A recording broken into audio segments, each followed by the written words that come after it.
하나님을 믿는 이스라엘 백성을 향하여 던진 질문이 있습니다. 역사의 주관자는 누구인가? 입니다. 과연 이 역사는 누가 주관하고 있는가라는 질문입니다.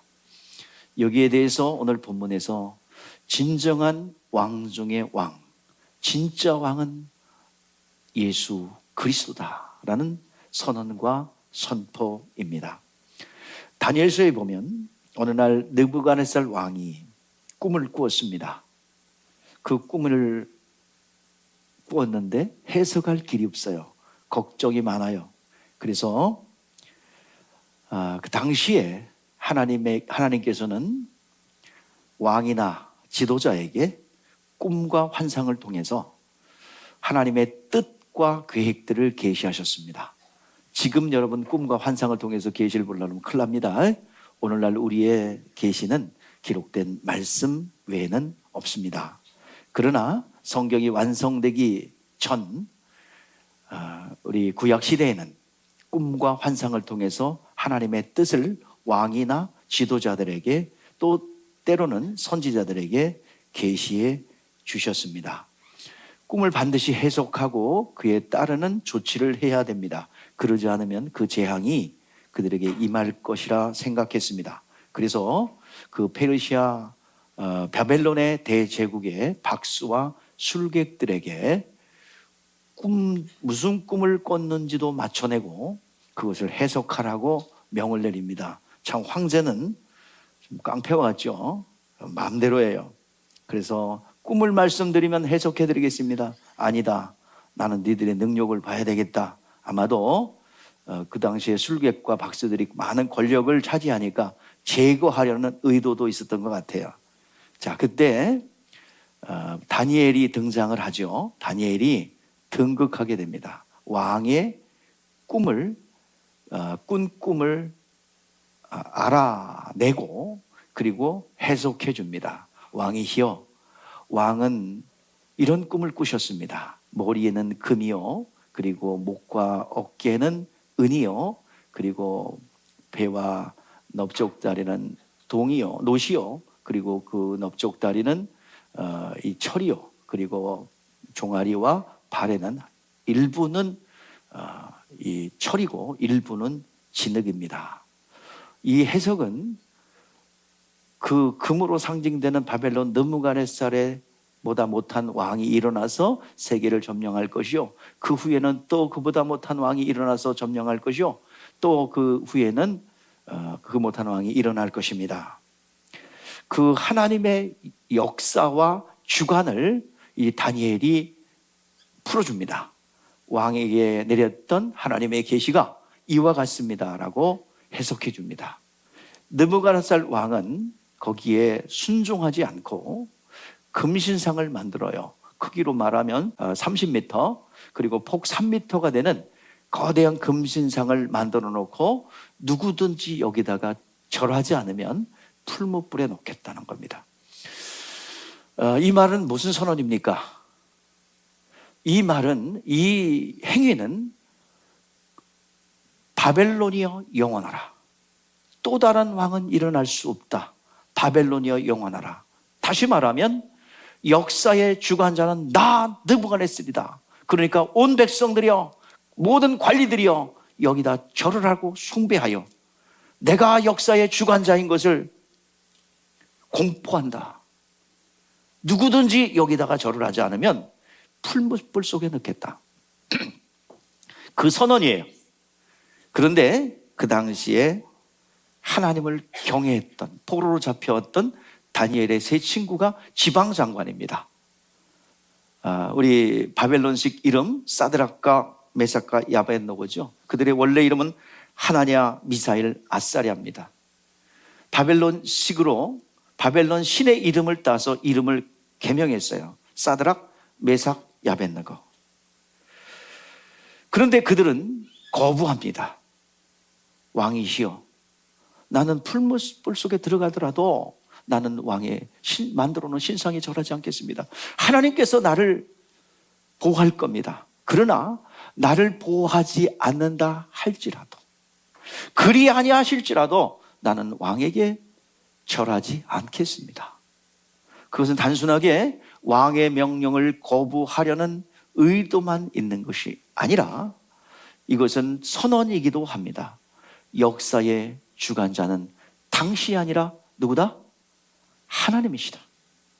만왕의 왕, 모든 만물을 다스리는 통치하시는 분은 당신 느부갓네살이 아니오, 오늘 시간 살아계신 하나님입니다 라고 그렇게 선언하고 선포하는 것이었습니다. 평상시보다 느부갓네살이 너무 화가 나서 평상시 때보다 7배 더 뜨겁게 달구었어요. 그리고 그들을 집어넣습니다. 분명히 3사람이 집어넣는데 그곳에서 4사람이 있어요. 이것을 보고 느부갓네살 왕이 하나님을 인정했어요. 하나님 그들을 살려냈습니다. 하나님께서 살려내셨어요. 역시 하나님의 말씀에 순종한 그들은 해를 당하지 않고 하나님께서 구원해 주셨습니다. 오늘 이 시간 구약 성경에 계속해서 던지는 질문입니다. 여러분들에게 또 질문을 던집니다. 역사의 주관자 만왕의 왕은 누구십니까? 하나님이시고 이 땅에 모든 심판하는 권세와 구원할 권세를 가지고 오신 만왕의 왕, 왕 중의 왕 예수 그리스도인 것을 여러분들이 믿음으로 고백하기를 주의 이름으로 축복합니다. 예수님은 유다 지파인 다윗 왕가의 계보를 통해서 이 땅의 사람으로 오셨어요. 유다는 야곱의 4번째 아들입니다. 이미 루벤과 우리 큰아들 루벤은 이미 아비의 침상을 더럽혀서 1순위에서 제외되었고, 둘째, 셋째 레위와 시몬은 아비의 마음을 모르기에, 아비의 마음을 헤아릴 수 없기에 제외되었습니다. 이제 4번째 아들인 유다가 아비의 마음을 헤아렸고 그를 통해서 왕의 홀이 나올 것이다. 왕의 큐가 나올 것이다. 이 왕의 지팡이가 나올 것이다. 우리 성경 창세기 49장 10절에서 이미 예언됐습니다. 우리가 앞서 읽어볼까요? 시작. 큐가 유다를 떠나지 아니하며 통치자의 지팡이가 그 발 사이에서 떠나지 아니하기를 실로가 오기까지 이르르리니 그에게 모든 백성이 복종하리라. 실로라는 것은 안식의 장소로서 이스라엘의 사명 왕이 나올 것을 예언하고 있는 단어입니다. 그래서 이제 이스라엘의 사명이 있다면 각 12지파는 각자의 역할을 감당했고, 이스라엘의 사명은 유다 왕이 오실 그 유다 지파를 품고 예루살렘을 향하여 가고 있는 여정이 이 시간 구약 성경이라고 할 수 있습니다. 야곱의 식솔 70명이 애굽에 내려갔어요. 그리고 그곳에 보호를 받으면서 큰 민족을 이루었습니다. 그리고 때가 참에 이제 구루의 고통 속에서 그들을 내쳤어요. 출산하는 거죠. 그래서 그 애굽의 구루의 고통 속에서 이제 이스라엘 백성, 하나님의 백성이 탄생했습니다. 이제 이스라엘 백성이 애굽에서 나왔어요. 잠깐 자유를 얻었습니다. 그들은 성전을 짓고 완성하는 과정 속에서 힘에 겨운 10지파가 힘에 겨워 이제 이스라엘 이름을 가지고 북쪽으로 올라갔어요. 나라가 분열됐어요. 이제 남아있는 유다 지파와 일부 베냐민 지파는 이제 성전을 완성하고 남쪽에 남아있었습니다. 성전을 완성했어요. 그래서 나라가 둘로 나눠졌어요. 북쪽은 북이스라엘, 이스라엘은 이름을 가지고 10지파가 그곳에서 이제 수도도 다시 사마리아도 정하고, 그리고 베델과 단에 이제 우상을 숭배합니다.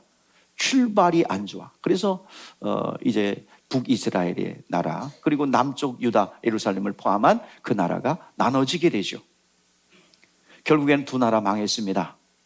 722년에 아수르에 의해서 북이스라엘을 멸망했고, BC 586년에 바벨론에 의해서, 바벨론에서 느부갓네살에 의해서 남유다가 멸망했습니다. 결국 멸망했어요. 그러더니만 성전을 재건하고 70년의 복역의 때가 끝나고 이제 기환을 해서 뭔가 좀 나라가 세워질까 했더니 바벨론, 페르시아, 그리고 헬라, 로마의 계속된 지배 속에 들어갑니다. 그들은 늘 열망합니다. 이스라엘 나라가 언제 세워질 거냐? 예언됐던 기름 부은 왕이 언제 나타날 거냐라고 열망을 가지고 그들은 기다리고 있습니다. 이때 나올까? 저때 나올까? 잠깐 신구약 중간기 때 마카비의 가문이 일어나 하스몬 왕조가 성립되어 그들이 자유를 누렸지만 금세 또 로마의 지배에 들어가게 됩니다. 그래서 그들은 그 과정 속에서 왜곡된 평화론과 왜곡된 거룩론을 가지고 이제 붙잡고 있었습니다.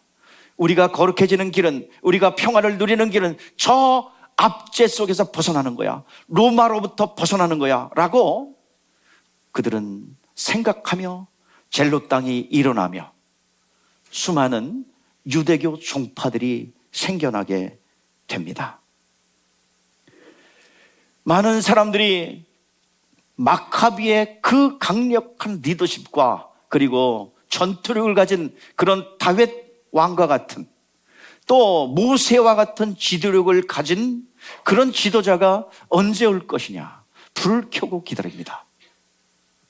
사람들은 어떤 사람을 기다렸습니까? 마태복음 16장 13절 말씀에 이렇게 기록하고 있습니다. 예수께서 가이사랴 빌립보 지방, 그 지방은 가운데 로마 가이사 황제 아우구스토의 신상이 세워져 있고, 이제 그를 왕으로, 신으로 숭배하는 그런 도시예요. 그리고 물어요. 인자를 누구라 하느냐라고 물었을 때에 우리 14절에서 뭐라고 그래요?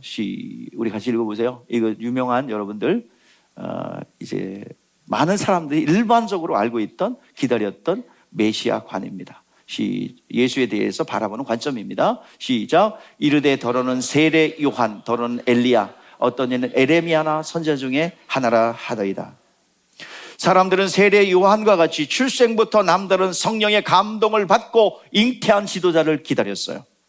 또 엘리야처럼 갈멜산에 그 승리를 가져다던 이적과 표적이 있는 그 지도자가 나타나기를 열망했습니다. 에레미야처럼 눈물의 선지자로서 백성들을 사랑하는 그런 선지자를 기다렸습니다. 그리고 그들의 열망하는 것은 모세와 같은 광야에서 38년 동안 구름기둥과 불기둥으로 인도하는 그런 사람들을 기다렸어요. 하늘의 증거를 가지고 하나님께서 기름 부어 세운 그분이 누구인가 기다렸습니다. 주 예수께서 빈들에서 오병이어의 이적을 나타내고 많은 사람들을 먹이자 그를 왕으로 휴대했습니다. 그리고 많은 사람들이 그를 따랐어요. 그리고 왕으로 세우려고 했습니다. 그런데 예수는 피했어요. 왜냐하면 요한복음 6장 26절에 말씀합니다. 너희가 나를 찾는 것은 표적을 본 까닭이 아니요 떡을 먹고 배부른 까닭이로다. 예수 그리스도를 육체의 왕으로 바라보며 그를 세우면 굶지 않겠다, 먹는 문제 다 해결되겠다 하며 예수를 세우려고 했습니다. 예수에 대해서 수백 년 사모하고 기대했던 왕이 아닌가, 그리고 기대하며 따랐어요. 그런데 웬걸요, 빌라바 법정에서 초라하게 잡혀 있습니다. 가시관을 쓰고 침뱉음을 당하고 갈대로 가시 면류관을 쓴 채로 매를 맞고 있어요. 조롱받습니다. 그들의 기대하는 전혀 다른 모습이에요. 분노했습니다. 그리고 사모함과 기다림이 실망으로 바뀌어져서 그들은 폭도로 변하여 바라바와 예수 중에서 누구를 놓아줄까? 바라바를 놔줘라. 예수는 십자가에 못 박으라. 예수를 십자가에 못 박으라. 그렇게 따르고 환호했던 호산나 다윗의 자손이요, 찬송했던 그런 무리들은 다 어디로 가고 폭도들만 남았어요. 예수님의 제자들도 다 떠나버렸습니다. 아무도 십자가상에서 남지 않았어요. 그리고 그 죄패에는 유대인의 왕 예수라는 죄패가 라틴어, 그리고 헬라어, 그리고 히브리어로 기록되어 있습니다. 유대인들은 자칭이라는 말을 쓰려고 했어요. 자칭 유대인당 예수라는 죄패를 쓰려고 했지만 빌라도가 반대했어요. 유대인의 왕 예수. 그 말은 헬라말로, 히브리말로, 그리고 라틴어, 로마의 말로 쓰여졌습니다. 유대인들도 조롱하는 그런 문구로 유대인의 왕 예수, 자칭 유대인의 왕 예수라고 쓰려 했고, 그리고 로마인들도 유대인들을 향하여 조롱하는 단어입니다. 니들이 왕을 기다리지? 봐, 니들 왕 죽었어. 유대인의 왕 예수가 저렇게 십자가에 못 박혀 죽었어. 그러니 다시는 나라를 세우려고 젤롯 땅을 모사하거나 또 어떤 독립운동 하려고 그러지 마. 니네 왕 죽었어. 여기 봐, 십자가에 매달려 있잖아. 그런다 그 선언은 조롱의 의도가 있지만 이 세상을 향하여 영계에 주관하고 있는 히브리어로 쓰여 있고, 그 당시에 세계의 문화와 언어의 통일을 할 수 있는 헬라어로 쓰여져 있었고, 그 당시에 모든 군사와 정치의 중심지는 로마어로 쓰여져 있어요. 그러니까 전 영역에, 그리고 전 우주적 만왕의 왕임을 그 십자가에 달리심으로 그 죄패를 통해서 온 천하에 공포한 것입니다. 모든 영역, 정치, 그리고 문화, 언어, 영적인 세계에 걸쳐서 모두가 예수는 만왕의 왕 되심을 선포한 것입니다. 오늘 여기 본문 말씀, 우리가 읽은 본문 말씀에 누가 세계를 제패하고 있습니까? 여기 본문에 나와요. 누가 세계를 제패하고 있어요? 곧 로마의 최초의 황제라고 할 수 있는, 그동안 집정관 제도를 통해서 황제는 없었습니다. 최초로 원로원에서 황제로 인정한 것이 바로 황제 가이사 아우구스도입니다. 황제 아우구스도예요. 그가 호정령을 내렸어요. 인류 최초의 호정령입니다. 그것은 곧 예수 그리스도를 공적인 자료로 남겨놓기 위하여 하나님께서 계획하신 일들이죠. 그래서 인류 최초의 호족제도, 오늘날 여러분 호족 등본, 국민등록 등본 있죠? 그거 이때 생겨난 겁니다. 예수 그리스도는 전설 속의 그분이 아니라 역사 속에 등장하는 등재된 호족에 기록된 분이십니다. 이제 그 당시에 모든 나라들은 로마 황제를 신으로 섬깁니다. 원로원에서 아우구스도라는 이 신성한 단어를, 그 이름을 부여했어요. 황제. 그래서 이제 황제가 통치하던 시대에 예수님 나오셨어요. 자, 그러면서 예수 그리스도의 탄생을 축하하기 위해서 누가 왔습니까? 축하하러. 목자가 그 사실을 알렸고, 그리고 누가 왔어요? 동방의 박사들입니다. 그 동방의 박사들이 어떤 사람일까요? 당시에 최고의 오늘날 IT 기술과 또 4차 산업혁명 시대의 최고의 기술이라는 오늘날 양자 역학, 양자 기술이죠. 그와 같이 그 당시에 최고의 첨단을 달리는 학문이 있다면 천문학입니다. 이 천문학은 아브라함 시대부터 갈대아 우르 지방에서 발생되었고 발전해서 페르시아 당시에는 오늘날 황도 12궁의 그 자리까지도 알 수 있었고, 그 별자리를 연구하는 최고의 학문을 가진 사람들은 정확한 일기와 그리고 정확한 그 날씨를 예측할 수 있는 어떤 역술관의 기능도 있었어요. 그래서 이 천문학을 공부한 것은 그 당시에 높은 관리들입니다. 그래서 정확하게 농사 짓는데 언제 파종해야 되고 언제 비가 올 것이며 언제 어떻게 할 것인가를 정확히 알고 있기 때문에 사람들에게 역술관의 그런 기능도, 관리로서의 기능도 가지고 있습니다. 오늘 여러분들 태양이 지나가는 자리에 어떤 별자리가 그대로 움직이고 있죠. 이거를 정확하게 알고 있었던 것이 페르시아 이 학문입니다. 그 당시에 최고의 학문이죠. 예수님 당시에도 이런 천문학 기술을 공부한 사람들이 최고의 어떤 관리가 되었고 역술의 그 역할까지 감당해냈어요. 그래서 정확한 비바람과 그것을 예측하죠. 자, 그런 사람들이 이제 별이 지나가고 태양이 뜨고 절기가 있고 이런 것들을 다 연구하는 가운데 이상한 별이 나타났어요. 그동안 예측하지 않는 별이 나타났어요. 이들은 석학들입니다. 동방의 박사들은 석학들이에요. 그렇기 때문에 이미 포로로 잡혀가면서 에레미야 문서나 이사야 문서를 이미 입수한 사람들입니다. 그리고 그뿐만 아니라 다니엘과 그리고 에스겔을 통해서 포로지에서 하나님 여호와에 대한 소식을 들었던 사람입니다. 그들에게는 예언돼 있다.